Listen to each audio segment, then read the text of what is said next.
to everyone. Welcome to our International HRM webinar. My name is Maral Muratbekova. I am a professor of HRM at ECP Business School in Paris campus. This event is a part of webinar series organized by Mila Lazarova from Simon Fraser University in Canada, Elaine Farndale from Penn State University, Miguel Olivas from Clarion University of Pennsylvania, and by Marion Festing and myself from ECP Business School from Berlin and Paris campuses. We also have a precious technical help from Cara Adrian, Penn State University, and Kavita McDaniel from SFU.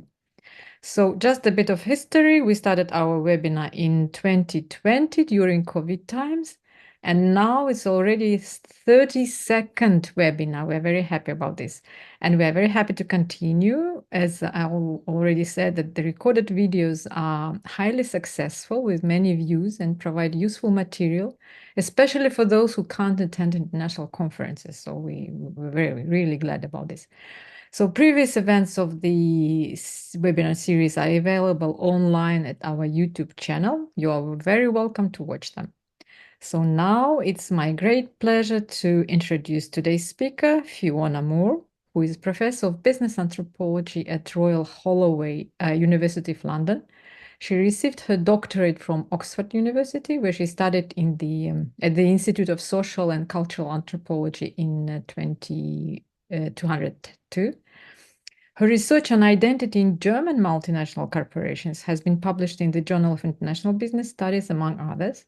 And she has written a monograph, Transnational Business Cultures on German Expatriates in the City of London. He has also a second book about the Taiwanese elite skilled labor migrants in London and Toronto, entitled Global Taiwanese Asian Skilled Labor Migrants in a Changing World. She is also the winner of BSFA Award for her article series Project Management Lessons from Rogue One. The author of the BSFA and World Fantasy Award shortlisted book Management Lessons from Game of Thrones, and a science fiction author.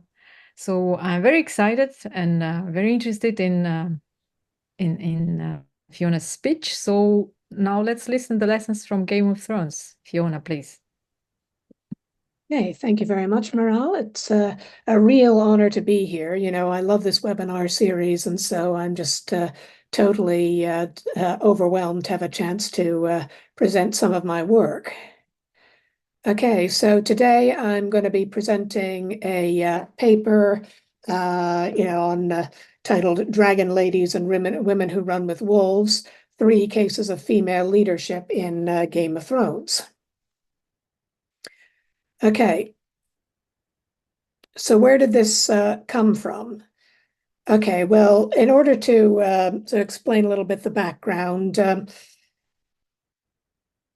it all actually started. I mean, I've always been, very interested in narratives and storytelling in organizations, and also in looking at what the strand of organization studies that looks at film, television, and literature, and what it can tell us about organizations and how we can improve organizations through this literature. So starting from Barbara Czarniowska in the 1990s, and if you just go to journals like Organization Studies and enter something like science fiction or television, or even just, narrative or literature, you will get dozens and dozens of results. Also, as indicated by my bio, I write science fiction and also science fiction criticism as started as a hobby, but wound up as a kind of a parallel academic career. And then eventually the two wound up colliding. It started as a teaching thing, actually. I was trying to find ways of making leadership studies more interesting for myself and for my MSc HRM students. So I started using examples from Game of Thrones. And this wound up taking off. I started getting requests to talk about this. And so I started writing popular articles about it.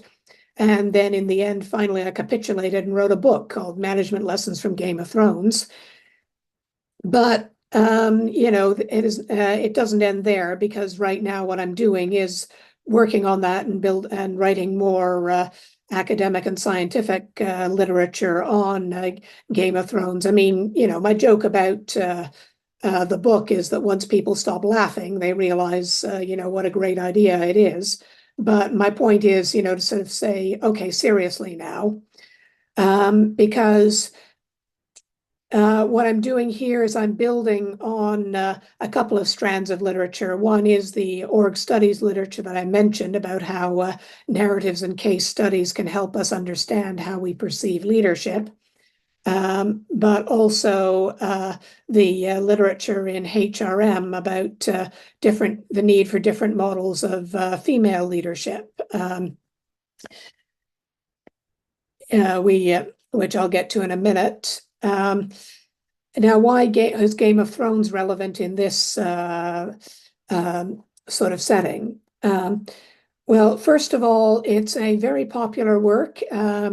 It's apparently one of the most pirated TV series in the world, or possibly still the most pirated TV series in the world. It's certainly one of the ones with the most global reach. And one of the things that I think is very interesting is that, like Star Trek, it seems to be one of these series where its language and its aesthetic has entered into the popular culture, even if you haven't seen it. So, and I'd tell people, "What are you working on?" And I'd say, "Well, I'm working on management lessons from Game of Thrones," and people would say, "Oh, I've never seen it," and then they would say, "Isn't that the one with the blonde lady on top of the dragon?" And in business forums, for instance, the words red wedding have kind of entered the popular lexicon as a way of describing a situation where, as with the red wedding in the TV series, people,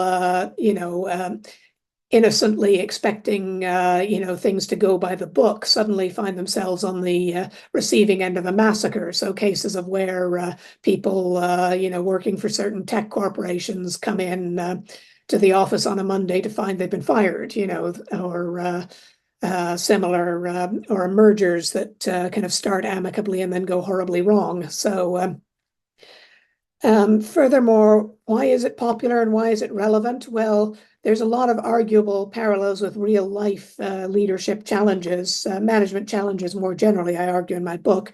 But, I would say leadership challenges more generally, and I'll be talking about that in the paper.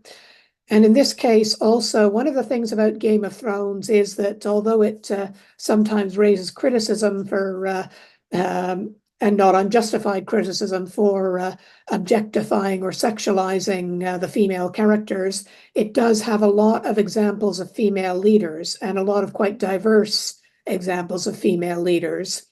And so this is one that managers looking at female leadership might want to look at. One of the things in the literature about HRM is that whilst part of training people to be leaders is often getting them to look at role models and to develop leadership styles through looking at personal role models. But one of the problems in leadership is that given the nature of the discipline historically, there's many more male role models than female role models. So some of the writers on the subject argue that women can look to examples from literature. And so, one of the ways in which Game of Thrones can contribute is by allowing people to sort of look at the TV series and or the books and say, well, I see myself as a bit of a Catelyn Stark or something like that. And furthermore, also, I would argue that this allows us to look at how the general public conceives of female leadership, because these series are not made in a vacuum. Television is a very good medium for understanding how people see an issue or a value or a type of person, because people, they're made in a social context. The people making them are thinking about female leaders when they're writing female leaders. And also the viewers are going to be perceiving them, and they're going to be saying, well, that feels right, that doesn't feel right. I'm angry about what happened to this character or that character. It's got to feel real to them for them to resonate. So what I want to do is to look at 3 case studies of female leadership and to think about what this tells us about how the general public conceives of female leadership, but also taking into those reflections what sort of advantages and obstacles women face in leadership roles.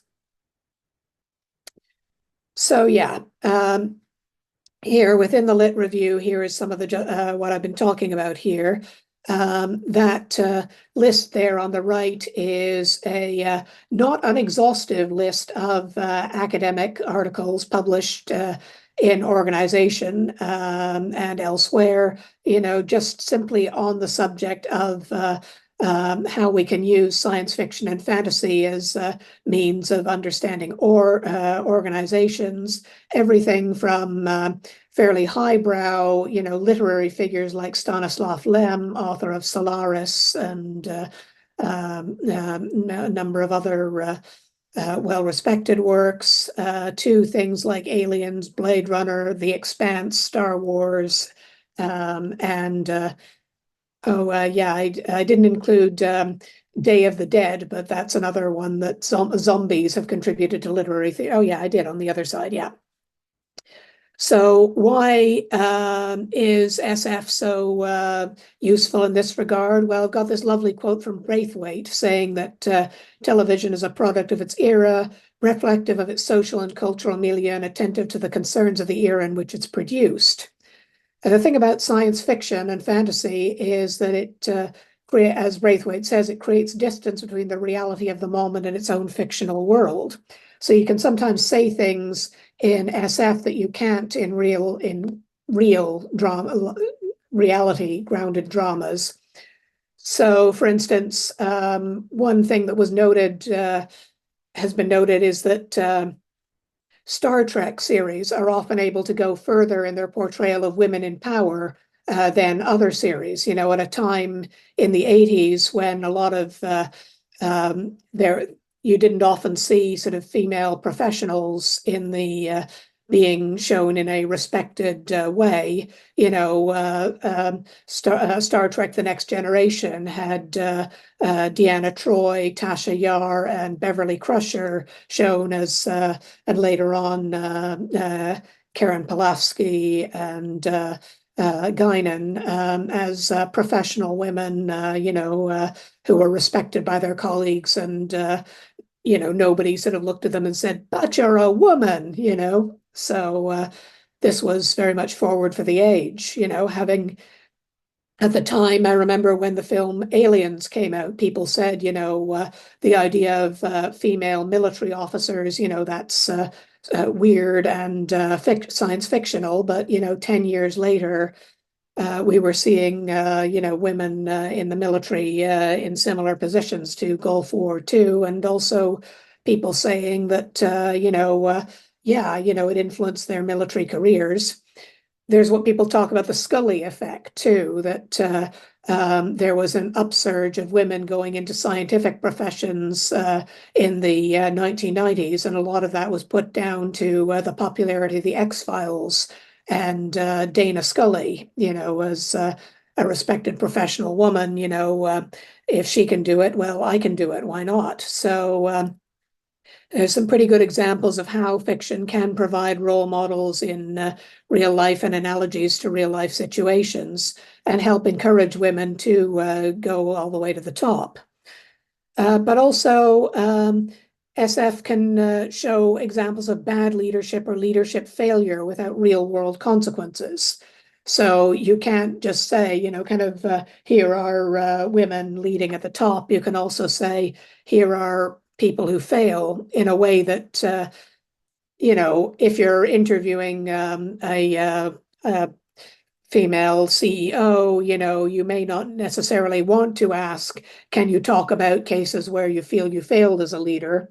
And similarly, she may not want to tell you about times she fails as a leader because, who wants to talk about the bad times?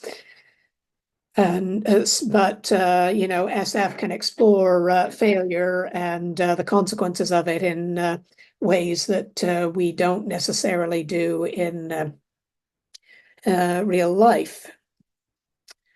So with that ado out of background, I'm going to talk about three case studies: Daenerys Targaryen, Catelyn Stark, and Sansa Stark. And hopefully the reasons why will become a bit more apparent. And for maybe for to remind you or to provide context for people who are tuning in for the female leadership and not the Game of Thrones. Daenerys Targaryen's house is symbolized by a dragon, and she literally owns 3 dragons. Meanwhile, the Stark family are symbolized by the direwolf, and Sansa briefly owns a direwolf in the series. Possibly what happens to the direwolf can be shown as symbolic of what happens to Sansa as a whole. So dragon ladies and women who run with the wolves, I kind of couldn't resist. But anyways, Daenerys Targaryen is arguably the best known female leader in the series. She is the blonde woman on top of the dragon that, people know from the series, even if they don't necessarily know anything else about the series. And she's been the subject of a number of internet memes, which also make her popular and well known. Now, what's interesting about her arc in the series is that she follows a path to leadership that's more associated with male leaders in her society than with female leaders. Although she starts off as, essentially kind of somebody who's married off for political convenience to support her brother's bid for the throne. She's instrumental in her brother's death, and then once he dies, she winds up taking control of a bid for continental leadership in her own right. She is the exiled daughter of House Targaryen, who had previously ruled the continent of Westeros. Her brother had been attempting to mount a campaign from exile to retake the continent, and she takes over his campaign. She advocating actively for governance in her own right, taking an active role in military strategy, even sometimes not telling her advisors what she plans to do in order to, carry out that strategy more thoroughly. She is very much a charismatic figure, a lot like, many charismatic leaders and CEOs that we're aware of. Now, spoilers, her story ends in tragedy, but I think what's significant about that is that the tragedy is not explicitly, at least, we can explore this a bit more, tied to her gender, but to her charismatic leadership style. She doesn't fail because she's a woman and people won't accept a woman leader. In fact, part of the fallout to her tragedy is to, again, spoilers, show that people will indeed accept a woman leader in the form of Sansa Stark. Again, since I'm going to be talking about Sansa's arc, if you don't know that she winds up as a fairly prominent leader, then, you need to get off the chat now. But her failure is linked to her being very much an archetypal charismatic leader. She rallies the troops, she gets support around her, but she's absolutely terrible at day-to-day management situations. She governs a number of territories quite well when she's paired with a very transactional leader, Tyrion, who's very good at day-to-day management. But once she's engaged in the campaign for Westeros, she, is not listening to Tyrion. She wants to just go and conquer more territory and more territory and more territory. And so, and this is ultimately her downfall.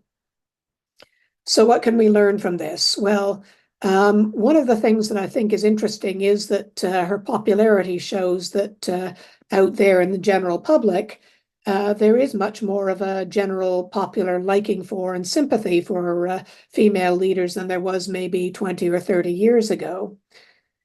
People like Daenerys, people identify with Daenerys, people feel sympathy for her. They, this is not just women saying, her journey appeals to me. When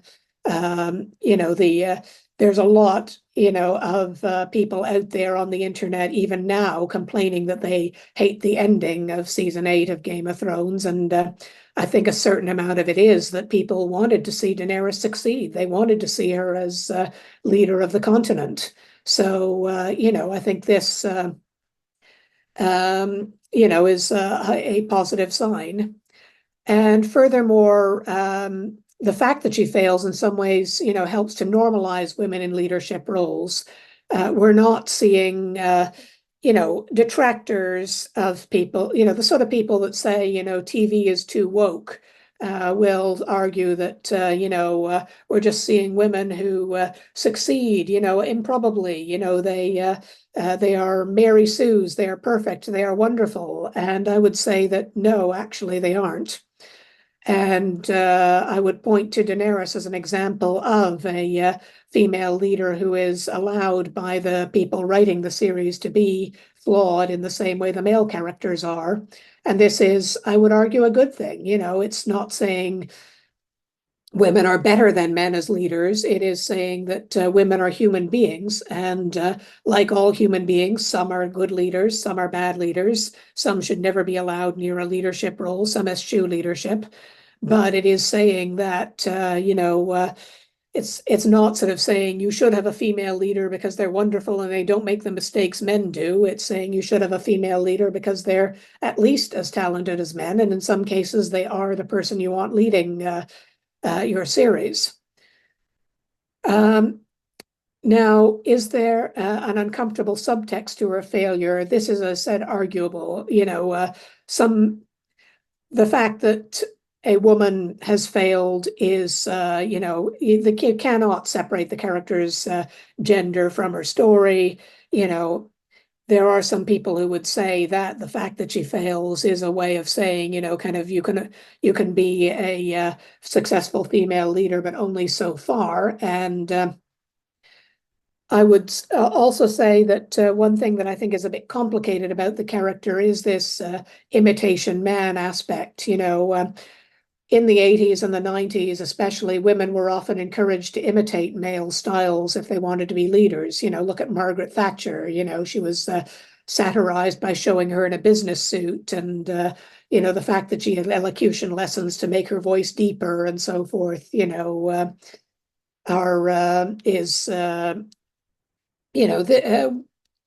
Women were, and some still were, in some ways still are, actively encouraged to imitate male leaders. But so, is this a good thing or a bad thing that the imitation man character fails? In some ways it might be saying, women, be women, lead as women, don't try and follow the male model, carve new paths and forge new models. And yet in the other way, it might be saying, that there is something, wrong about a woman adopting a more masculine style, which again is problematic because that may be the most comfortable way forward for some women. So I'll park that on that note, and we'll return to it as we talk about the other two. So the next I'm going to talk about is Catelyn Stark. Now, she pursues a more conventionally feminine pathway for her society. She's never in an official leadership role because in her society, men are the ones who become lord or king or ruler, and women, at least at this point, up until the very end of the series, generally don't govern in their own right. Even though they can govern, it's generally, officially at least, on behalf of a man. Cersei Lannister and Marjorie Tyrell, also in the series, are women who wind up literally ruling, in Cersei's case, the entire continent. But in both cases, it's on behalf of a husband or son or brother, who are unable to rule or inadequate for one reason or another. So it's not true to say that her leadership roles aren't recognized even by the people around her, but she never has a formal leadership position. Catelyn does. She's the daughter of a nobleman, the Tully household. She marries another man who's powerful, Ned Stark. And then when Ned is very famously beheaded, she winds up as chief advisor to her son, Robb, who, and is, to be honest, the power behind the throne as far as Robb's concerned, because Robb is young, he's inexperienced, he had not expected to become a leader until his father died a natural death many years later. So he's suddenly thrust into a leadership role, and that means that his mother is the one doing a lot of the leading. The problem with that is that although her advice is sought, although her son respects her, although all the men around her do recognize to some extent her roles, it's also very easy for the men around her to ignore them. It's harder to ignore Daenerys. She is literally queen of a number of powerful territories. So, she can basically say, in the Blackadder phrase, who's queen? She has a formal role. The absence of a formal role outside of motherhood and wifehood does hinder her ability to get recognized. And when one of the key things that lead to the above-mentioned Red Wedding incident is the fact that her son ignored her strategies and advice, and after they fell out, the movement for him to become king in the North fell apart. And, ultimately it all winds up leading to the Red Wedding. So one of the very relevant and very interesting things I see in Catelyn and Catelyn's role within the series is that this shows that in terms of how people perceive leadership, that people are willing to recognize more conventional female roles as leadership. Maybe the characters belittle and ignore Catelyn, but the viewers at least can see that this is a bad idea. They can see her leadership role. They can sympathize with her frustrations. They can understand. And the fact that they're doing this, is showing clearly, at least, that among the viewers, what she is doing is seen as leadership. It may not be formal leadership, but it is leadership. And, we can also look at this in the wider televisual context and see things like Mad Men or The Marvelous Mrs. Maisel as recognition that women can show leadership ability and yet have these roles ignored or belittled simply because either they're women or because they're women in a conventionally feminine role, such as secretary or PA or wife or similar. So I would say that there's another step forward in recognition that, being an imitation man, being a Mrs. Thatcher type is not the only way to lead. Indeed, that roles not conventionally recognized as leaders may be leaders. And again, her failure as I said before, I see the fact that female leaders are allowed to fail as ironically a positive step forward in that, how many of the male leaders in the series also succeed? She dies at the Red Wedding, but so does her son, so do most of their bannermen. Eventually, there are very few people a few seasons later left standing in the series, and most of the people who've died are in fact men. So who is to say she's being singled out? But I would also point out too that one major difference between the book and the series, the TV series, is that in the book series, after Catelyn's death, she returns as a kind of avenging undead figure. But significantly, she's not seeking revenge for her own death or the death of Tully's, but she's acting as the guardian of her surviving children and looking for revenge on behalf of her husband and son. She is still, even after death, she's characterized by her relationships to others and her family. Her power comes from within the family, not from external sources. And this is make of that what you will. So the final example is Sansa Stark, daughter of Catelyn, and her husband Ned.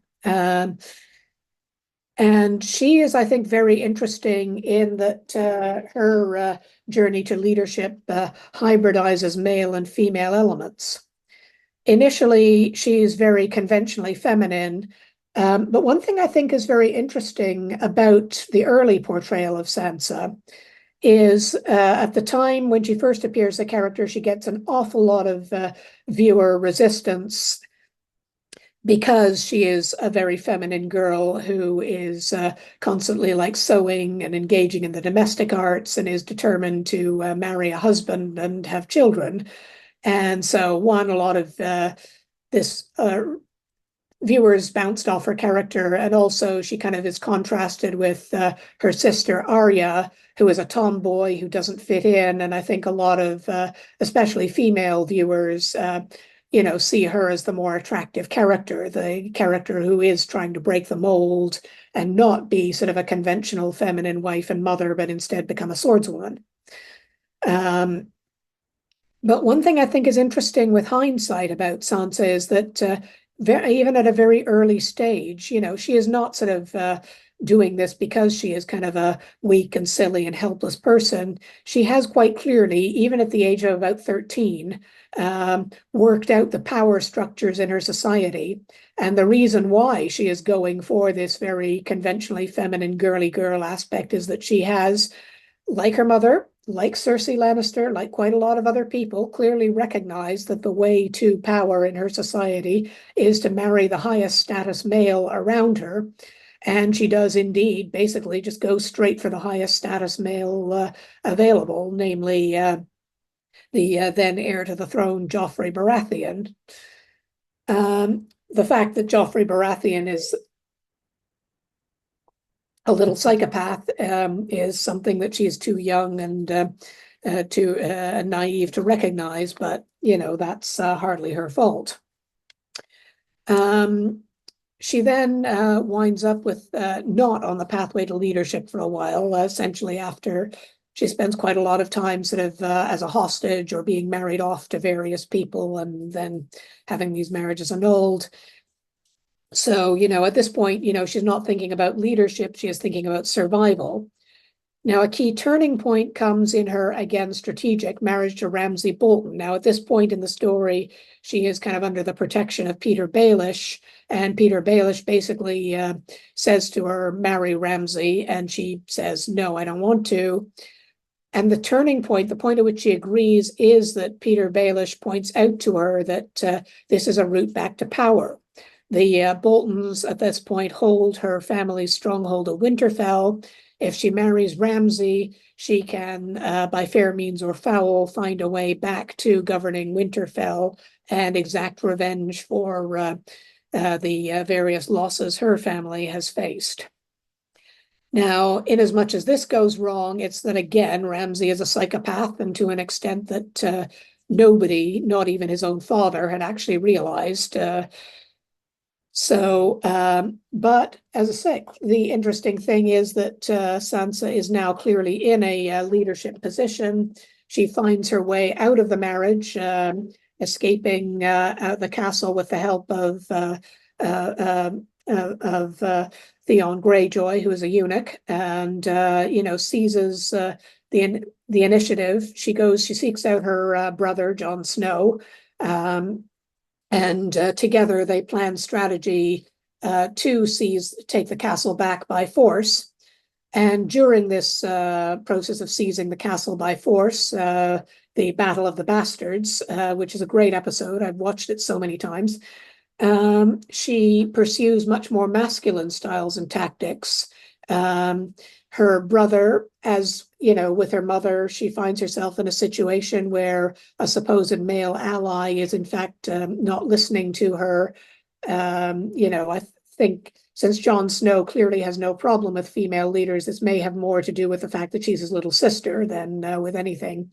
But nonetheless, she's the one who comes and says, through me, you have an insight into the Boltons and the sort of tactics they'll use this resource, and he doesn't.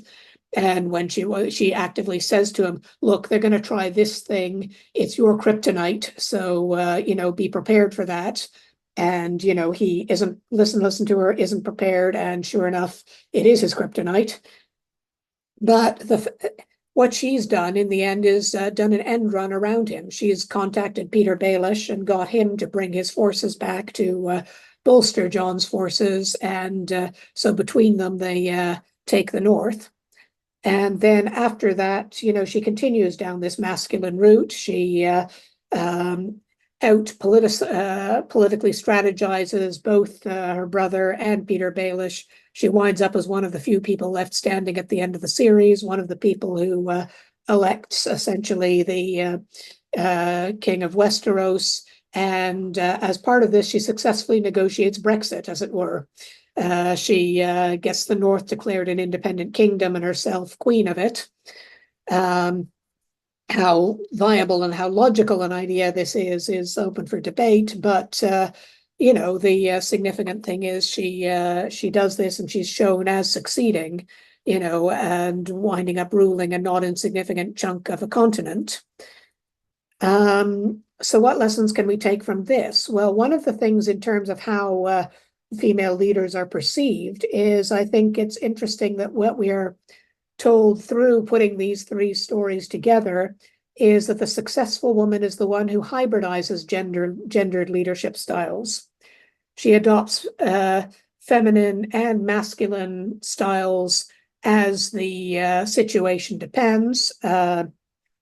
She actively switches between the two in the case of the Battle of the Bastards, not when female and feminine tactics aren't working. She adopts masculine ones, and she's also, happy to let people like Peter Baelish underestimate her because of her gender, or make assumptions about her tactics because of her gender, and then surprise them. And, and this pays off for her. So arguably what this is saying about leadership styles in the world more generally is that while people aren't totally comfortable with a woman who follows masculine leadership paths, or with a conventionally feminine leader, that there is a pathway to success for women that involves hybridizing genders. Similarly, I would say that her traumas allegorically represent many of the problems that women face in the workplace, and also suggest ways of overcoming them. Even her abusive marriage to Ramsay Bolton, women do frequently face, less obviously physically and sexually abusive situations in the workplace, but they do face abusive situations, traumatic situations, awful situations in the workplace. And, it suggests a number of things like cultivating allies among other marginalized groups. One of the reasons why I mentioned she had help from Theon Greyjoy, and that Theon Greyjoy is a eunuch, is pointing out that, eunuchs are also a marginalized group in Westeros. And so she's seeking common cause with somebody who's also outside the conventional leadership frame, that it says, get out, do what you can to save the situation, but also be prepared to move if you need to. And it also, her story with Jon Snow shows a way of how to not just cultivate allies, but deal with allies when they're problematic. As I said, Jon Snow is a bit of a figure of the man who helps, but then is also a little bit the victim of his own unconscious biases. He will help Sansa, but at the same time, he also can't get himself get his head around the idea that she is also a leader, that he should listen to her advice. So, she follows various strategies, offering her services, actively flat out suggesting them, and finally doing an end run around him, as a means of handling allies who ought to be allies but are in fact causing problems. So, what can we learn from all of this? Well, as I said, first of all, one of the things that I think is significant is that it gives us positive and sympathetic portrayals of female leaders of a huge variety of types, conventional and not. As I said, the conventional advice to women, 20, 30 years ago was, just kind of play the boys' game like a boy. As management theory has moved away from that and said, let's recognize that, you can't just play the boys' game as a boy, and, we need to work with this. So we start to see more diversity of female leaders and positive, sympathetic portrayals of them. There's a time when the series might well just have focused on the Arya Starks and the Daenerys Targaryens as our sympathetic figures, but we're also shown more conventional women as sympathetic figures. And if I can talk about House of the Dragon, which is currently the current Game of Thrones spin-off sequel prequel series, one of the things that's doing is, and it's attracted controversy for it, is showing certain aspects of female life on a parallel with male life. The protagonist is a potential queen of Westeros, and she gets married and she gives birth, sometimes very traumatically, and we as viewers are encouraged to see this childbirth, horrific as it is, in the same way as we are horrified by the gore of the battles.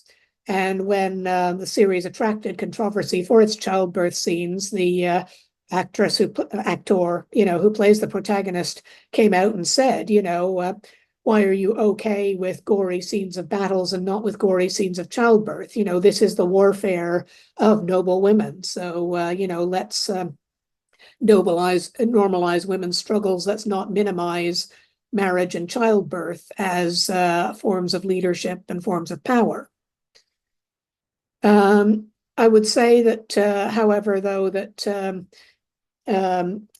we also see that society is still kind of absorbing the concept that, people aren't 100% happy with female leaders, and that we're still absorbing the idea that female leadership can take a number of forms. And the fact that there is pushback against the childbirth scenes still indicates that.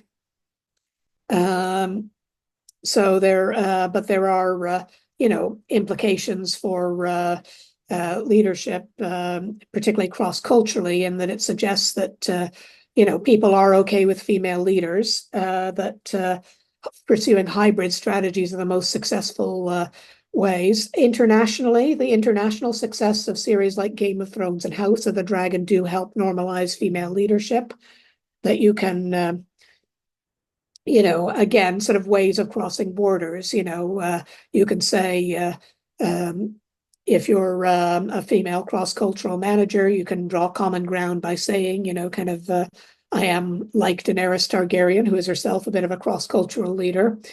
You can, build bonds and success through that female leadership.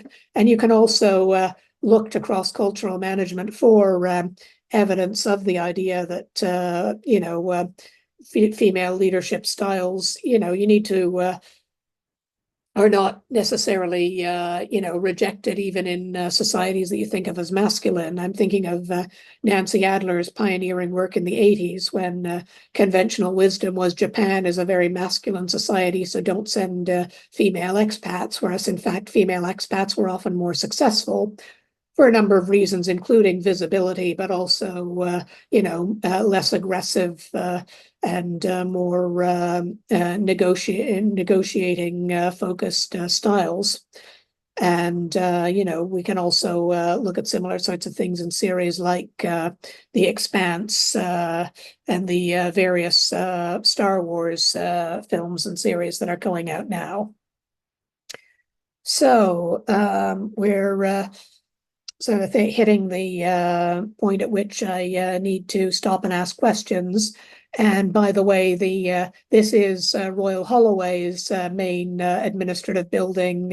So as you and it used to be where I had an office. We've now got sort of everybody in the B school housed in the B school now. But when I joined, I had an office, so I can say that this study was literally conducted from a castle. Okay, so thank you, and let's take Q&A. Yeah, thank you very much, Fiona. It was super interesting. I like it very much. The analysis is very relevant, and I completely agree with it. While listening to you, I was thinking, why not Cersei Lannister? Why don't you use her character? And actually, there is one question from anonymous attendee who didn't give his name is, how did you decide on these three Yeah, female leaders from the series? Why not?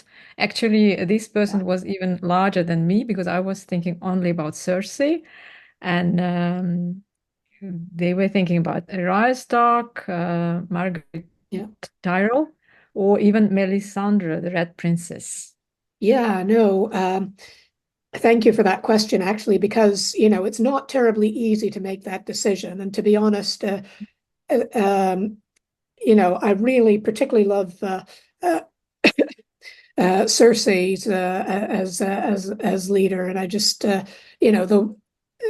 sheer ruthlessness of her, and in some ways that's partly why I went for Catelyn as the model, because she is less obviously aiming for power, and also she is, well, Cersei is, to say, a lot more exploitative of the men around her.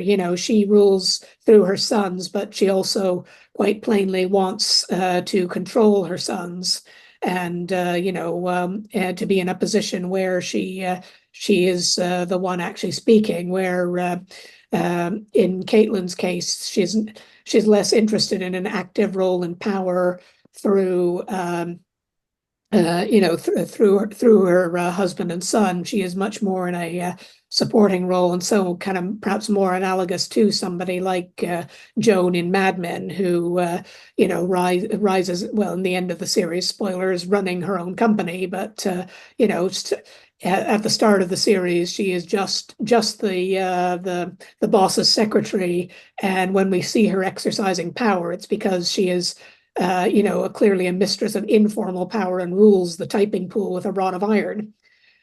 So yeah, I mean, one of the things I love about Game of Thrones is there are so many different female leaders. There are so many that you could pick from.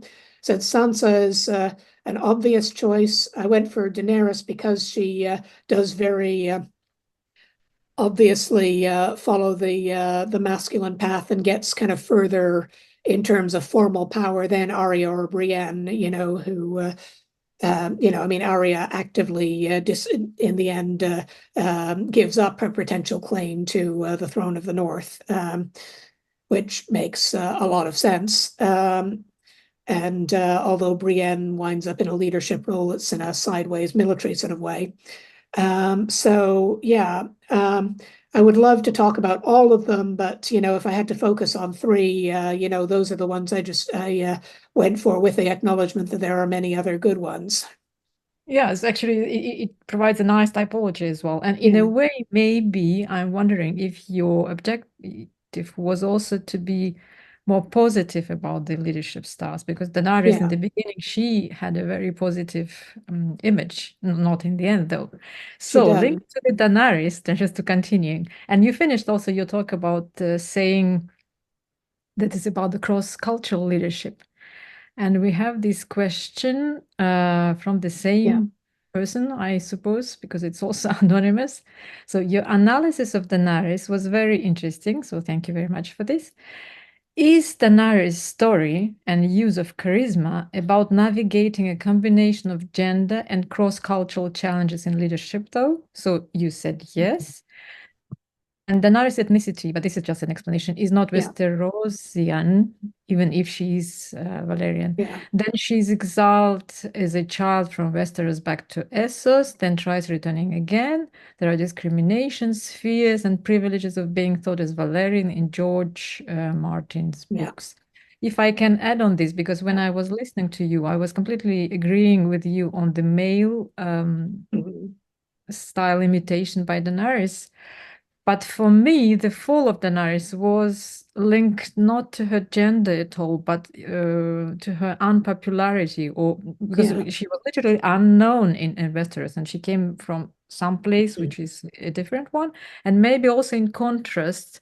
Okay, he's a male, but he was also been able to ride the dragon. You know, her cousin, who happened to be also Targaryen in the end, Jon Yes. Snow. So this is question. Yeah. So if you No, can again, just, good. yeah, Yeah, I can, I've think got, about this no, cross-cultural version. yeah. No, thank you. Very good question, actually. And again, the problem is that, in 40 minutes, you can't really Yeah. go into the ins and outs. But yeah, Daenerys totally involves cross-cultural issues, and she is very much kind of a web of privilege and lack of privilege. And yeah, and in some ways, she is sort of you could even analogize her to the literature on biculturals and the whole issue of bicultural individuals, particularly the early literature that kind of the early literature that focuses on, kind of the tragic bicultural, as it were, caught between two cultures. So, the idea that she's kind of not SOC enough for Essos, but, when she goes to Westeros, she's seen as SOC rather than Westerosi. And this, yeah, one of the things where I feel that the ending, I'm more positive towards the ending than some, in that I feel that a lot of what uh, affected Daenerys was obvious in the character, but I feel like they rushed it and didn't sell it enough. And one of the things that they really needed to sell was the idea that she has kind of spent her life and career assuming that she could just go back, and as a Targaryen she would be welcomed with open arms, and she'd settle in. But in fact, no, she's not. People are suspicious of her. She's an outsider, and the way Westeros works socially is really not what she's used to in Essos. And they could have done a lot more to build that up. Maybe show her trying to interact with people and get people. No, no, this isn't how we do these things. No, slavery. You can be sent to the wall for slavery. And things like that. So I think it is something that really deserves a lot of exploration. So thank you for asking that question.